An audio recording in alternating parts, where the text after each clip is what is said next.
On today's show, we'll be talking about women and wine. Hello, I'm Shannon Skinner, and this is Extraordinary Women TV.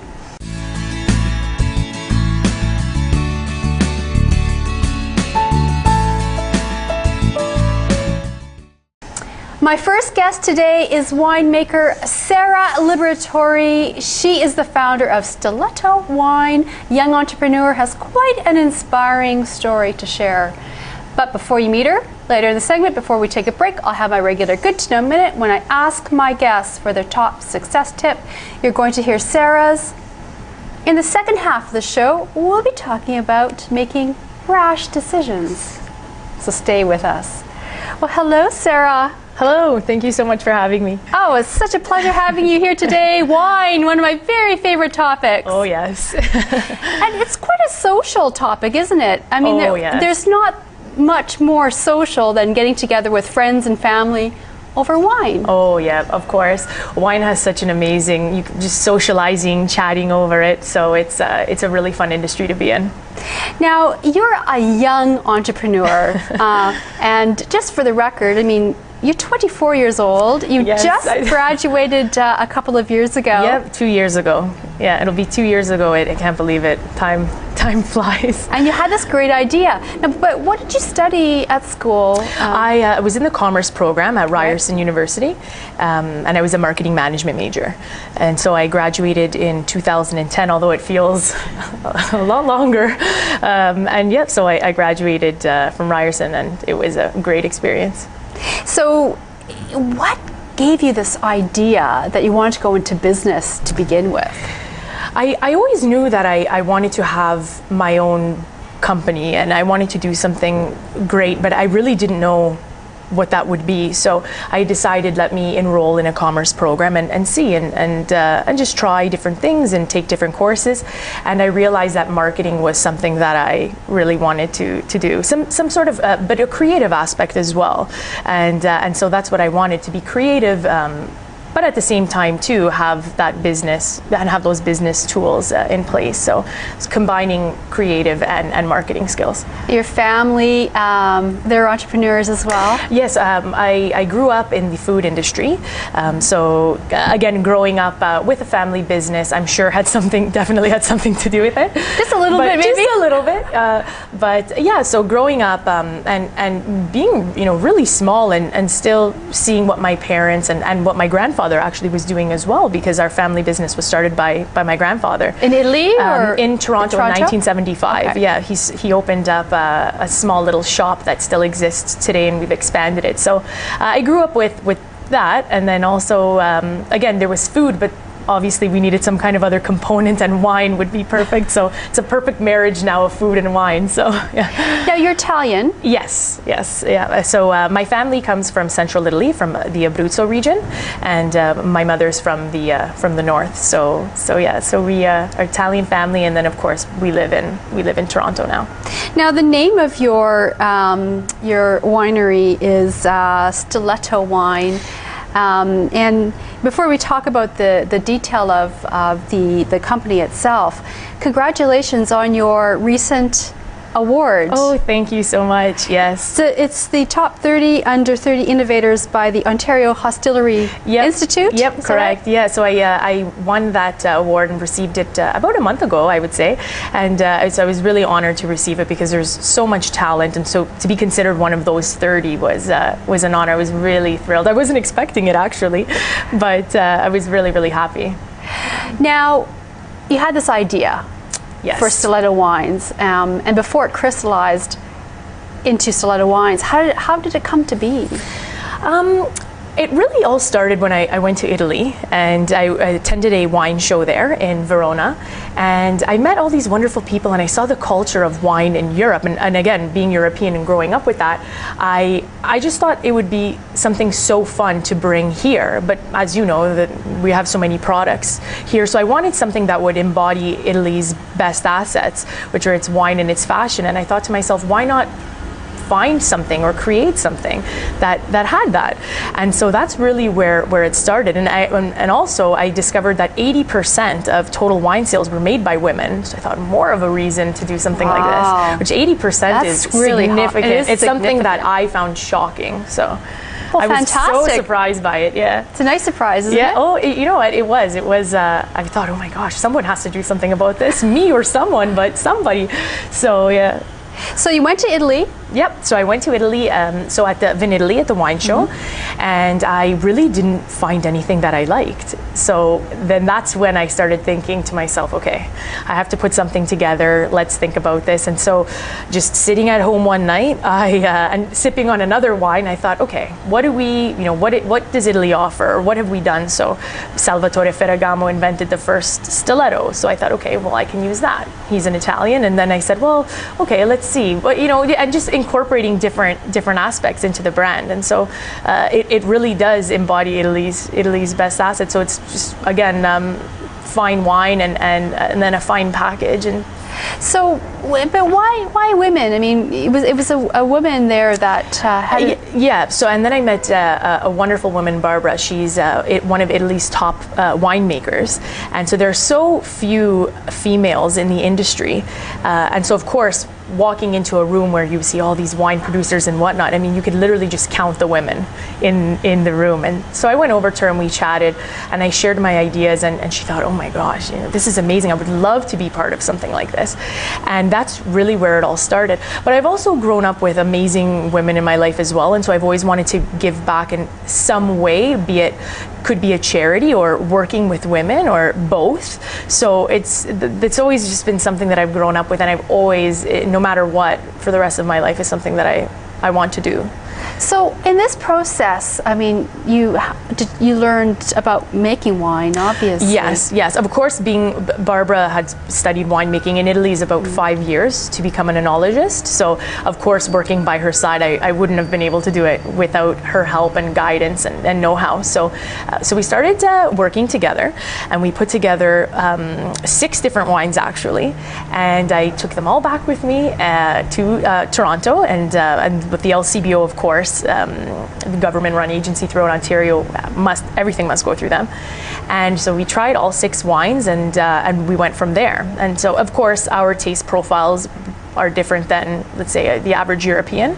So we really had to really target what wines we would have, varietals, price points, and so on and so forth, and pair that with what the LCBO was looking for, and still looks for. Yeah. So you had 6 wines. 6 wines, yes. And you pared it down. Yep. So how did you do that? Oh my gosh, what a tough. Well, it's interesting choices. because it goes through different panels, of course. So and tasting profiles and all of that fun stuff. So I took the wines to the LCBO, and that was no easy feat either, because again, the LCBO is having so many great wines that are presented to them. So really, what could I provide that would be different and compelling? And so that was my goal. So I took the wines over, and I just literally dropped them off, and had the LCBO's tasting panel tried the wines, and then contacted me and said, okay, this is something that we would consider, this is what we wouldn't consider. So I'm going to be honest, the first round was a simple no. We're not buying any of this. So you can imagine, after a year-long worth of work, completely just gone. So I thought to myself, oh no. And so that's why perseverance is so important, because I was just about to hang up my skates, or stilettos, I guess, and then I realized, no, try this again. So I had gone back to Italy again, met with Barbara, and commenced the whole journey again. And now here we are with the wine available at the LCBO.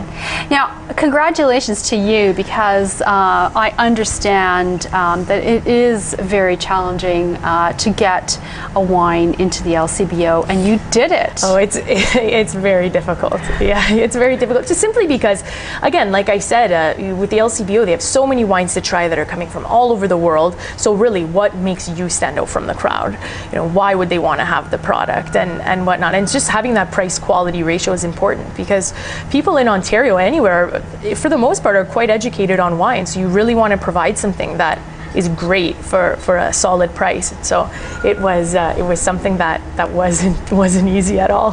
And you have a white wine and a red wine. Yes, so I have the white is an unoaked Chardonnay, yeah, and the red is a blend of Malbec Merlot. Okay, great. Yes. And we're going to actually take a quick break. Sure. And before we do, it's my good to know minute. And Sarah, I know you've got a great tip, so jump right in there. The best tip I can offer is do not be discouraged when you hear no. It's something that I dealt with, and you really have to persevere. So no doesn't mean not now. It could be later, but just persevere. And if you believe in yourself, you will succeed. Well, that's good to know. We're going to take a quick break, and when we come back, more with Sarah Liberatore, founder of STLTO Wine. So stay where you are.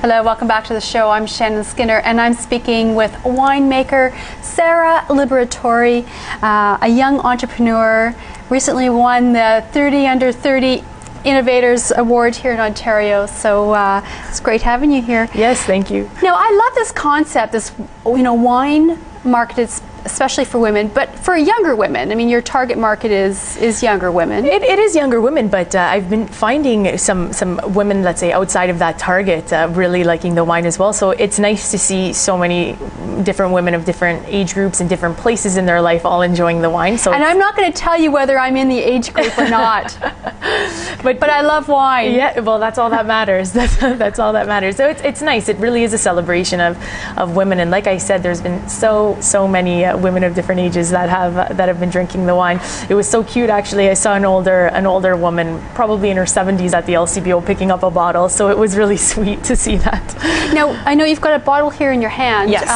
I'm not sure what we're seeing exactly on the screen, but can we see it? Okay, great. Yeah. So let's just talk about the marketing. Yeah. And maybe what we can do is just maybe put that down. Yeah, absolutely. That's great. How do you market this wine? Well, to women. Marketing it to women? Yeah. Well, I think the best thing, the most compelling thing about this brand is starting from women working on the line of creating the wine down to the women up until the women drinking the wine. There's all women involved, and so marketing to them again is more of just celebrating, be it wherever you are in your life, from at work, after work, with family, friends, and so having something stylish, if you will, or fashion forward without cutting the quality is something that was very important to me. So a fun package, great package with a quality product is exactly what I have somehow established in this challenging market. And you were giving away scarves. Yep. Colorful, different there were variety these of scarves. Great sequin embellished scarves. Yeah. And I had them in different colors because we all don't like the same colors. So I had 5 different colors, and women just loved them. They were absolutely stunning. Do guys buy the wine too? Did you get comments?